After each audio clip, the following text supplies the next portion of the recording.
தேவனுடைய பிள்ளைகள் எல்லாரும் தெரிஞ்சுக்கணும், நியாய தீர்ப்பு ஒன்று இருக்குது, இல்லாமல் இல்லை. நீங்களும் நானும் உலகத்தாரை போல இருக்கக்கூடாது. உலகத்தார் நியாய தீர்ப்பு இல்லைன்றான். இல்லை. பாவம் ஏன் செஞ்சுக்கிட்டு இருக்காங்க? அவங்களுடைய இருதயத்துக்குள்ள இதுக்கு நியாய தீர்ப்பு இல்லைன்றாங்க. அதனால தான் அவங்க செய்கிறாங்க. பாவம் செய்கிற ஒவ்வொரு ஆளுடைய இருதயத்தில் என்ன இருக்குது தெரியுங்களா? இதுக்கு என்ன இல்லை? நியாய தீர்ப்பு இல்லைன்றாங்க. இருக்குன்ற யாருமே செய்ய மாட்டாங்க. அவங்க இருதயம் என்ன சொல்லுது? இல்லை, அவ்வளோதான். அதனால தான் அவங்க பாவம் செய்து கொண்டு இருக்கிறாங்க. ஆனால் வேத புத்தகம் அப்படி சொல்லலை. நான் பாவத்தை கண்டுக்கிறாமல் போவேன்னு எங்கேயுமே என்ன பண்ணவே இல்லை, தேவன் சொல்லலை. பாவம் போகணுன்றதுக்காக தன்னுடைய ஜீவனையே கொடுத்துருப்பார் என்றால் இருந்துட்டு போட்டுன்னு நினச்சிருக்கலாம்ல. இப்போ நினச்சது போல் அங்கே இப்போ தேவன் உயிரோடு தானே இருக்கார். பாவம் பண்ணுறவங்களுக்கு எதாவது நடந்துருச்சா? நடக்கலைங்க. ஏன் கண்டுக்கிறாமல் இருக்கிறார்? எந்த தீர்ப்பு செய்யாமல் இருக்கிறார்? எந்த ஒரு காரியத்தையும் அவங்களுடைய வாழ்க்கையில் நிறைவேற்றாமல் இருக்கிறார் என்றால் நியாய தீர்ப்பு ஒன்று இருக்கிறதுனால தான் பேசாமல் இருக்கார். நாம் என்ன நினச்சிட்றோம்? இந்த பூமியில் கிடைக்காததுனால இல்லவே இல்லைன்ட்டோம். நான் சொல்லுகிறேன், இந்த கடைசி நாட்களில் நீங்கள் நல்லா புரிஞ்சுக்கணும், இந்த உலகத்தில் ஒருத்தனுக்கும் நியாய தீர்ப்பு கிடையாது. இந்த உலகத்தில் நியாய தீர்ப்பு கொடுத்தா எதுக்கு இன்னொரு நியாய தீர்ப்பு இருக்குது? பக்கத்தில் இருக்க அக்கா பற்றி, அக்கா இந்த உலகத்தில் நியாய தீர்ப்பு கொடுத்துட்டா என்னங்க இன்னொன்று தேவையா? தேவையில்லைங்க. இந்த உலகத்தில் பாவம் செஞ்சவனுக்கு ஒரு வியாதியாக கொடு, வியாதி வந்துருச்சு, அவருக்கு தண்டனை கிடச்சிருச்சு. அவருக்கு ஒரு வேதனையை கொடு, வேதனை வந்துருச்சு. அந்த அவருக்கு அதை கொடு, இதுதான் என்னதுங்க அப்படின்னு ஏசு சொன்னாரா? ஏசு எங்கேயும் சொல்லலை. ஏசு சொன்னது என்ன தெரியுங்களா? நிச்சயமாய் பாவத்தை நான் நியாயம் தீர்ப்பேன். பாவத்துக்கு சம்பளம் இருக்குன்ட்டு போயிட்டார். உலகம் சொல்லுது இல்லைன்னுது, பைபிள் சொல்லுது இருக்குன்னுது. நீங்கள் என்ன சொல்கிறீங்கன்னு எனக்கு தெரியாது. நம்மளும் யாரோட சேர்ந்துட வேண்டியதான்? உலகத்தோட சேர்ந்துட வேண்டியதான்? இல்லைங்க, இல்லைங்க. வேதம் சொல்லுது, நியாய தீர்ப்புக்காக நீ பாவத்தை ஆக்கினியை குவித்து கொண்டு வருகிறாய். பறிச்சு பாருங்கள், ரோமர்கள் 2ஆம் அதிகாரத்துக்கு வாங்க. அங்கே அப்போஸ்தலனாகிய பவுல் அங்கே ரோமாபுரி சபைக்கு என்ன சொல்லுகிறார் என்றால் 2ஆம் அதிகாரம் 4வது வசனத்தை வாசித்து பாருங்க. அல்லது தேவ தயவு குணப்படும்படி உன்னை ஏவுகிறது என்று அறியாமல் தயவு, பொறுமை, சாந்தம், ஐஸ்வர்யத்தை அசட்டை பண்ணுகிறாயோ? பாருங்க, தேவனுடைய பொறுமை, தேவனுடைய தயவு, தேவனுடைய இரக்கம், இவைகளெல்லாம் நாம் என்ன பண்ணக்கூடாதுன்னா அசட்டை பண்ணுகிறோம். எப்படிங்க? நான் பாவம் செய்கிறேன், எனக்குள்ள மாற்றங்கள் வரல, ஆனால் எனக்கு எந்த தண்டனையும் கிடைக்கல. இங்கே தான் ஒரு மனுஷன் மாறுறான்.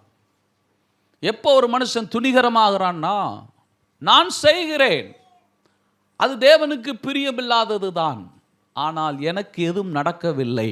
இதுதான் அவங்களுடைய இருதயத்தினுடைய அந்த காரியத்துக்கு காரணம். ஆனால் இந்த பைபிள் என்ன சொல்லுதுன்னா, அந்த தயவையும் அந்த பொறுமையையும் அந்த சாந்தத்தையும் அதனுடைய ஐஸ்வர்யத்தையும் அசட்டை பண்ணுகிறாயா அப்படின்னு கேட்குறார். அப்படின்னா என்ன அர்த்தம்? தேவன் நம்ம மேலே இரக்கமாக இருக்கிறதுனால நாம் என்ன நினச்சி விடுகிறோம் என்றால், இதே இரக்கத்தில் தான் மரித்த பின்னாடி இருப்பார்னு நினைக்கிறோம். அப்படி அவர் சொல்லவே இல்லை. பூமியில் இருக்கிற வரைக்கும் இருக்கிற இயேசு கிறிஸ்து மாதிரி நான் பரலோகத்திலிருந்து வரும்பொழுது இருப்பேன்னு அவர் என்ன பண்ணவே இல்லை, சொல்லலை. வேதம் சொல்லுது, 2வது முறை வரும்பொழுது அவர் ராஜாதி ராஜாவாய் வருவேன்கிறார். அவர் மீண்டுமாய் இரட்சகராய் வரப்போறதில்ல, ராஜாதி ராஜாவாய் வருவேன் என்றார். அதனால நீங்க தெரிஞ்சுக்கிறணும், உங்களுடைய பாவங்கள் எதுவாக இருந்தாலும் சரி, அது யாருக்கு தெரியாமல் இருந்தாலும் சரி, நிச்சயமாக தேவன் அதை நியாயத்தில் கொண்டு வருவார் என்பதை மறந்துடாதீங்க. ஏன்னா இந்த உலகத்தில் பாவம் மன்னிப்போ வாங்கிக்கோ வாங்கிக்கோ வாங்கிக்கோன்னு ஒருத்தர் கூவுறாருன்னா, அதை சும்மா விட்டுட்டு போகிறவராக இருந்தால் எதுக்கு கூவணும்? நான் வாங்கிட்டேன் பாட்டு என்ன பண்ணியிருக்கலாம்ல, போயிருக்கலாம்ல. நீ வாங்குப்பா, நீ மன்னிப்பு கேளுப்பா அப்படின்னு எதுக்கு நம்மகிட்ட சொல்லணும்? நீ உணர்ந்து, நீ பாவி என்பதை உணர்ந்து, இந்த பாவத்தை ஆண்டவர் சும்மா விட போகிறது இல்லைன்னு தெரிஞ்ச பின்னாடி தான் மன்னிப்பு. நாம் என்ன நினச்சிக்கிறோம், எப்பயும் போல் நம்ம ஆண்டவர் இப்போ விடுறது மாதிரியே? இல்லை இல்லை இல்லை, ஒரு நாளும் கண்டுக்கிறாமல் போயிடுவார்னு என்ன பண்ணிடாதீங்க. உலகம் அப்படி நினச்சிக்கு தான் பாவம் செய்யுது. உலகம் தேவன் இப்போ கண்டுக்கலை, எப்பயுமே என்ன பண்ண மாட்டார். இல்லைங்க, இப்போ கண்டுக்கறலைங்க, ஆனால் உங்கள்கிட்ட கணக்கு கேட்குற நாட்கள் இருக்குது. 2 கொரிந்தியருடைய புத்தகம் 5ஆம் அதிகாரத்தை எடுத்துக்கொள்ளுங்க. 2 கொரிந்தியர் 5ஆம் அதிகாரம் 10ஆம் வசனம். ஏனென்றால் சரீரத்தில் அவனவன் செய்த நன்மைக்காவது தீமைக்காவது தக்க பலனை அடையும்படிக்கு நாம் எல்லாரும், எல்லாரும் சொல்லுங்க அந்த வார்த்தையை, நாம் எல்லாரும். எல்லாரும் என்ன கம்மியா சொல்றீங்க? அதுல பாஸ்டர் வர்றாரு, எல்லாரும் வர்றாங்க. பாஸ்டர் ஒயிட் அண்ட் ஒயிட்ல இருக்க விட்டுருவார், தனியா விட்டுருவார், ஸ்பெஷல் ரோ. நான் விசுவாசி அதனால என்னைய தனிரோ, நாம் எல்லாருன்றார் பவுல். அவிசுவாசிக்கு எழுதல, ஒரு சபைக்கு எழுதுகிறார், கொரிந்து சபைக்கு எழுதுகிறார். நீ சரீரத்தில் இருக்கும்போது செய்த நன்மைக்கானாலும் சரி, தீமைக்கானாலும் சரி. பாருங்க, 2ஐ பிரிக்கிறார். நீ இந்த சரீரத்தில் இருக்கும்போது என்ன செய்தாய்? யாருக்கிட்டக்குமே இப்போ கணக்கு கிடையாது, தெரியுமா உங்களுக்கு? இப்போ உங்கள் கணக்கு நீங்களே சொல்லுவீங்களான்னா மறந்துருப்பீங்க. ஆமாம் இல்லைங்களா? இப்போ ஒரு உதாரணத்துக்கு நான் ஒரு 5 வருஷத்துக்கு முன்னாடி ஒரு 10 குடும்பத்தை என்ன விக்கிட்டு வந்துட்டேன்னு வச்சுக்கோங்க. மறந்துட்டேன். இப்போ 10 தெரியல அப்படின்ற நான் என்ன பண்ணிட்டேன், மறந்துட்டேன். இப்போ நான் கரெக்டாக தான் இருக்கேன். அல்லேலூயா. பைபிள் என்ன சொல்லுது தெரியுங்களா? நன்மை காணாலும் தீமை காணாலும், இங்க 2ஐயும் சேர்க்கிறார். 2ஐயும் சேர்க்கிறார். அதை கொண்டு வருவேன்றார். இப்ப சொல்லுங்க, உங்களுடைய கிரியைகளை அவர் மறக்கிறவராக இருந்தா அதை கொண்டு வருவேன்னு என்ன பண்ண மாட்டாரு, சொல்ல மாட்டார். நீங்க மறந்திருக்கலாம், அவர் நீ செய்த அந்த தீமைக்காக நீ என்ன பண்ணவே இல்லை, இன்னும் மனம் வருந்த இல்லை இல்லை. அதனால தான் பாருங்க, நம்முடைய நன்மையும் நியாய தீர்ப்புல வருது, அது வருதுங்க. நீங்க நினைச்சிடாதீங்க வராது போலக்குன்னு, வருது, வரும். நாம் என்ன நினச்சிக்கிறோம், நம்மளுக்கு மறதி அதிகம். காலையில் பேசிட்டு மதியானம் கட்டினோம்னா இல்லைன்றோம். நான் பேசுகிறேன், இல்லை நான் இல்லைங்க அப்படின்னு. ஆமாவா இல்லைங்களா? அதனால தான் ஆண்டவர் சொல்கிறாரு, உன் வார்த்தையை குறித்து கூட நான் கணக்கு கேட்பேன். என்னத்தை குறிச்சே? உங்களை அப்படி நிப்பாட்டி கேட்பார், இதை எதுக்காக பேசுன்னு சொல்லுன்னு. என்ன காரியத்துக்காக அதை சொன்ன சொல்லு.